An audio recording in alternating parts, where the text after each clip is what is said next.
Rodando, ok. Rodando não, rodando. Olá, meu nome é Adriano e seja muito bem-vindo ao Efeito Colateral. O vídeo de hoje é endereçado a Mutter Tadei. O Mutter fez uma pergunta muito interessante. E que pergunta foi essa? Qual o número que não existe?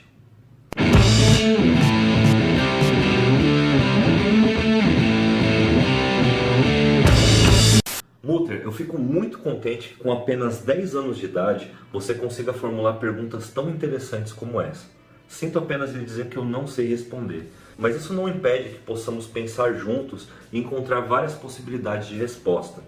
Não saber não é um problema, são as perguntas que movem a humanidade, tendo respostas ou não. São as perguntas que fazem você se movimentar e procurar soluções, e essa sua pergunta leva a várias outras. E se você continuar curioso desse jeito e procurar resposta para essas perguntas, saiba que você vai chegar muito longe.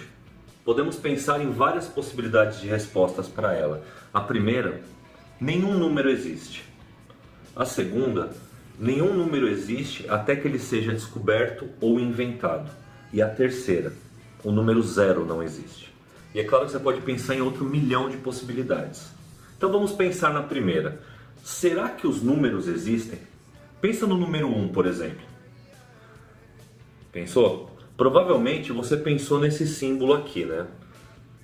Então, agora tenta tirar esse símbolo e tenta pensar no que é o número 1 sem pensar nesse símbolo aqui. Vamos ver se você consegue pensar em alguma coisa. Não rolou, né? Você sempre vai associar o número, se você pensar no número 1, você vai pensar em uma coisa, no número 2 você vai pensar em duas coisas. Seria isso uma evidência de que nenhum número exista? Pensa nisso. Vamos lá, Mutter. Essa é só uma dentre várias possibilidades. Todo mundo concorda que os números são infinitos, não é? Pensa no maior número que você puder imaginar. Pensou? Escreva esse número em um papel. Bom, eu vou fazer a mesma coisa aqui. Eu vou pensar no maior número, deixa eu ver, que tal 12 milhões e 500 mil. Esse é o maior número que eu consigo pensar. Seria possível existir um número maior que este? Não sei, vamos tentar. Vamos acrescentar 1 a este número. Ficou maior, hein? E mais um, mais um. Você pode fazer isso quantas vezes você quiser, que sempre vai dar certo. Como eu sei disso? Porque eu sei que os números são infinitos. Mas nem sempre foi assim. E como é que eles chegaram nessa conclusão? Fazendo perguntas, como essas que nós acabamos de fazer. Agora imagina uma época em que nós ainda não sabíamos contar. Nessa época, qual é o número que você acha que não existia? Todos. Todos. Para quem não conhece números, todos eles não existem.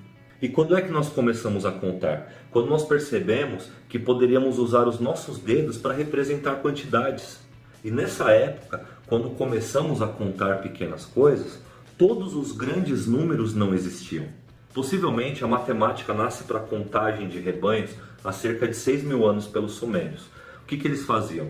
Quando uma ovelha ou outro tipo de gado que eles tinham passava pela cerca, eles colocavam uma pedrinha num saco, passava a segunda, outra pedrinha, e aí os animais iam pastar. Quando eles retornavam, eles iam tirando a pedra do saco à medida que cada um passava por essa entrada. E quando eles terminavam de fazer a contagem, se o saco tivesse vazio, significava que todo o rebanho tinha voltado. E uma curiosidade, hoje nós contamos de 10 em 10, mas antigamente se contava de 6 em 6 ou de 12 em 12. Peraí, você disse que usavam os dedos, nós só temos 10 dedos. Sim, é verdade. É possível que nessa época o processo das pedras tenha evoluído. E eles contavam o seguinte, à medida que o rebanho ia passando, eles contavam 1, 2, 3, 4, 5 e o 6 era uma pedra. Então começava de novo, 1, 2, 3, 4, 5 e o 6 era uma pedra. E assim eles contavam o rebanho, a cada pedra fazia uma equivalência a 6 ovelhas, por exemplo.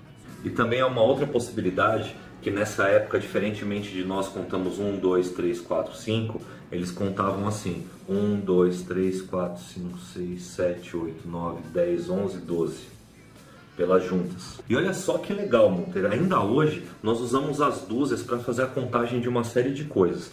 Por exemplo, temos uma dúzia de meses no ano, temos 2 dúzias de horas no dia, temos uma dúzia de signos do zodíaco. Quando você vai comprar ovo ou banana, você compra por dúzia. Então podemos dizer que aí nasceu a matemática, o que nos leva a uma outra pergunta muito interessante. A matemática, ela foi descoberta ou ela foi inventada? Nós descobrimos os números ou nós inventamos os números? E aí nós ficamos ninja em contar. Só que aí tem um problema. Os dedos são muito pouquinhos para contar todas as coisas que nós víamos. E aí nós precisamos criar símbolos para representar quantidades maiores, para que nós pudéssemos contar rebanhos maiores, coisas maiores. E vários povos criaram seus símbolos para representar os números. A gente aqui pode citar, por exemplo, os algarismos romanos. E nesse momento eles já tinham abandonado essa ideia de 12 e já estavam começando a contar de 10 em 10. Tá acompanhando, Mutter, ou já cansou? Calma aí que tem mais. Se você já cansou, dá uma pausa no vídeo e continua depois, hein? Dá uma olhadinha nessa tabela aí. Esses aí são os números romanos. Perceba que eles usam letras para representar os números e que eles seguem uma lógica, ó. 1 i, 2 is representa 2, 3 is representam 3. E aí um número menor e um maior, né? No caso IV representa o 4, que seria o 5 menos 1. O 5 é o V, o 10 é o X, 3x representam 30, o 50 é o L, o 100 é o C, o D é o 500 e o 1000 é o M. Essa é a base dos algarismos romanos. E agora era possível anotar e controlar as coisas. Você poderia, por exemplo, empilhar 100 cenouras e colocar ali a letra C. Você podia ter 1000 laranjas, letra M, separadas em 10 blocos de 100. E você fazia os 10 blocos e colocava a letra C em cima. E cada bloco desse de 100 você ainda podia dividir mais 10 vezes, colocando a letra X em cada um deles. Quer dizer que nessa época os X-Men só poderiam ser 10? E para essas pessoas, qual é o número que não existia? Bom, eu não sei se nessa época eles já tinham noção de número negativo, número racional, irracional, como os chineses já tinham, por exemplo. Sabe, Mutter, aqueles números com vírgula no meio, ou com raiz, ou aquele 2 pequenininho em cima? Então, eu creio que esses números ainda não existiam para eles. E eu também acho que eles não deviam contabilizar números muito, muito grandes, porque eles tinham uma limitação. Você viu que, por exemplo, na tabelinha que eu mostrei, o maior era o 1000, né? Letra M.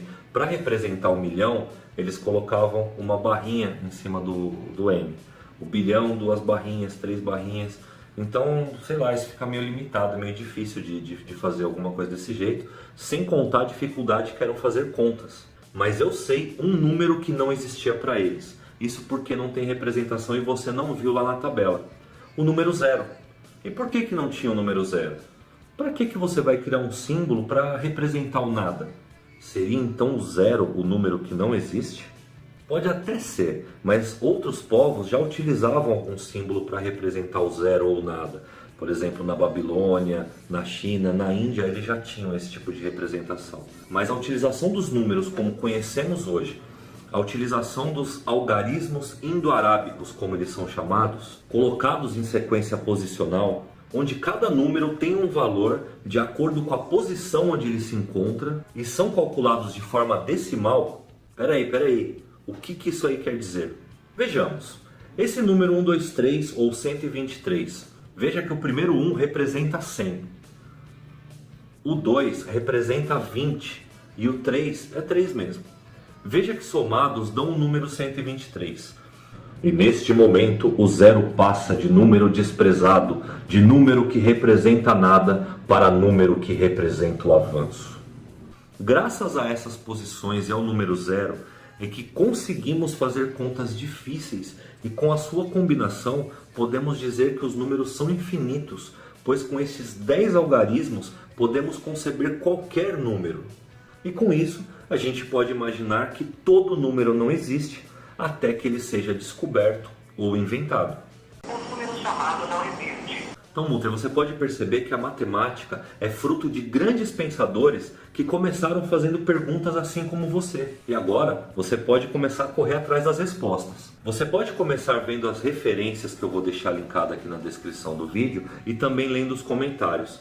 O pessoal que aqui comenta é brilhante. Com certeza sairá algo muito melhor do que esse vídeo aqui. Eu também vou te sugerir 2 livros que, além de muito divertidos, eles podem te ajudar nessa sua busca. São eles: O Homem que Calculava e O que é a Pergunta. Leia esse, leia outros, Só não desista de ser curioso e continue fazendo muitas perguntas. Um grande abraço para você, Munter. E por hoje é só. Obrigado e um abraço.